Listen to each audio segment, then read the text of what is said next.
Dun-sur-Meuse est une commune de Lorraine, située à une vingtaine de kilomètres de Verdun. L'année 2015 marque la 5e année du chantier sur les remparts de la Porte aux Chevaux. Lors de la session 2014, toutes les assises du rempart n'ont pu être achevées. Cette année, le CHAM a donc finalisé ses travaux en montant les 3 dernières assises ainsi que le garde-corps. Les pierres ont été récupérées sur le site.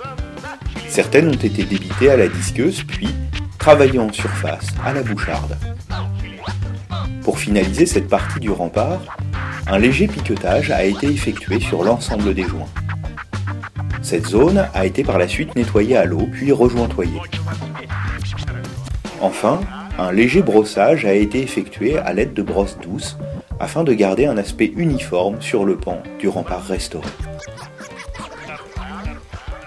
En parallèle, une opération de restauration urgente a été effectuée sur l'angle de la tour carrée qui menaçait l'intégrité structurelle de l'appareillage.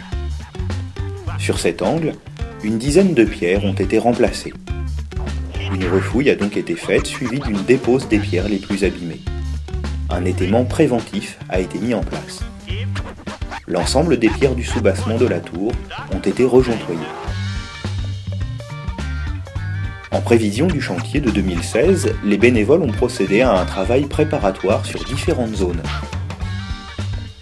Un débroussaillage sur toute la continuité du rempart, ainsi que ses abords, a été effectué. Un léger terrassement pour préparer la pose d'un échafaudage a également été réalisé.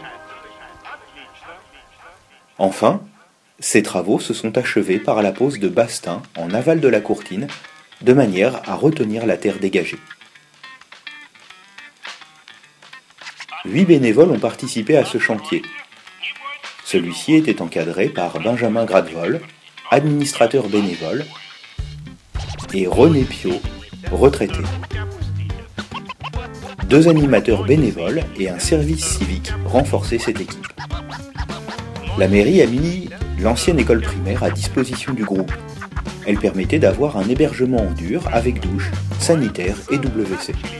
Durant cette période, les bénévoles ont pu participer les week-ends et selon la météo, à des activités d'extérieur telles que des après-midi acrobranches et des parcours de canoë.